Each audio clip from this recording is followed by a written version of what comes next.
sa amin maninigsay, kaya itatabi ko na itong pangmalakasan. Ito kasi ang malo hanggang 10 kilo, ito hanggang 15 kilos isda, kayang iahon yan. Ay, makapal yan. Ayon sa level niya 100 pounds. So, huwag na natin asahan ng 100 pounds. Ang sigurado niya mga 15 kilo kaya niyang iahon. At ito ay 16 strand War Night braided line. Ito naman Gotda 12 strand.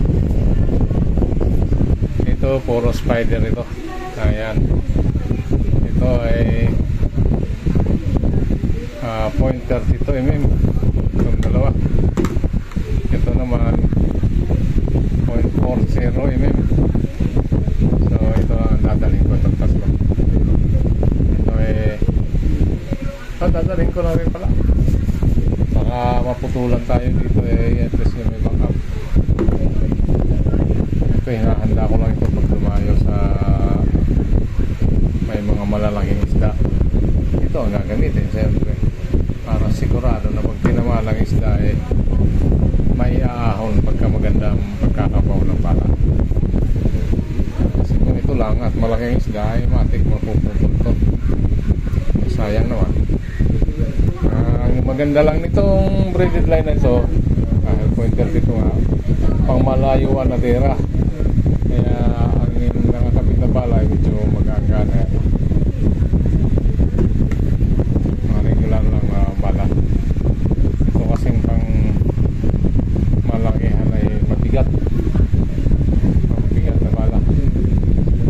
Para kaya niyang hilain ang tali. Kasi kapag magkanang ilalagay ay mahina ang release. Mabagal. Kailangan ng mabigat na bala. 3 days later. Yo, good morning mga katiksay. Nandito tayo na naman sa ilog.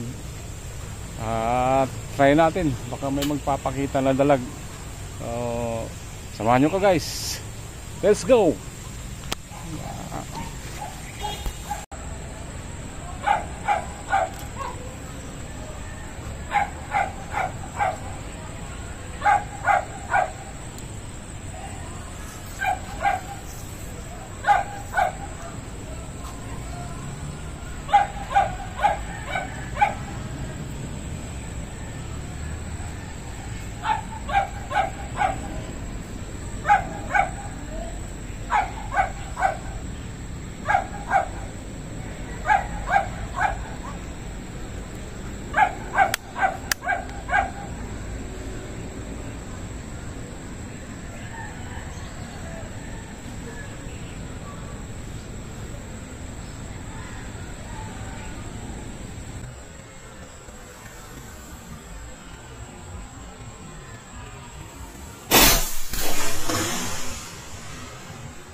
Tilapia guys.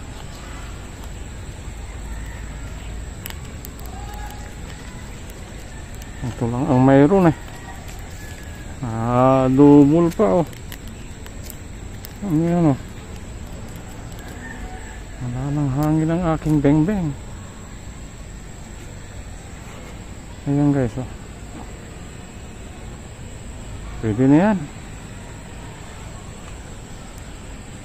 Pandagdag sa uulamin. Tilapia ba? Uy, tilapia, tunay. Tunay.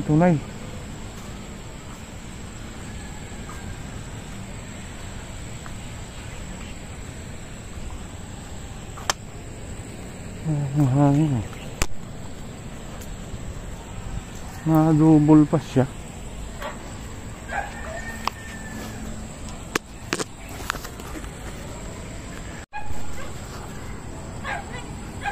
Ayan guys, nakaputok din. Maliliit nga lang pero pwede na yan.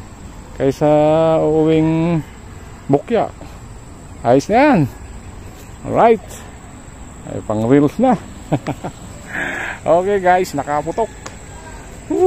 Labo ng tubig. Okay, salamat. Thank you for watching. Follow for more, ha.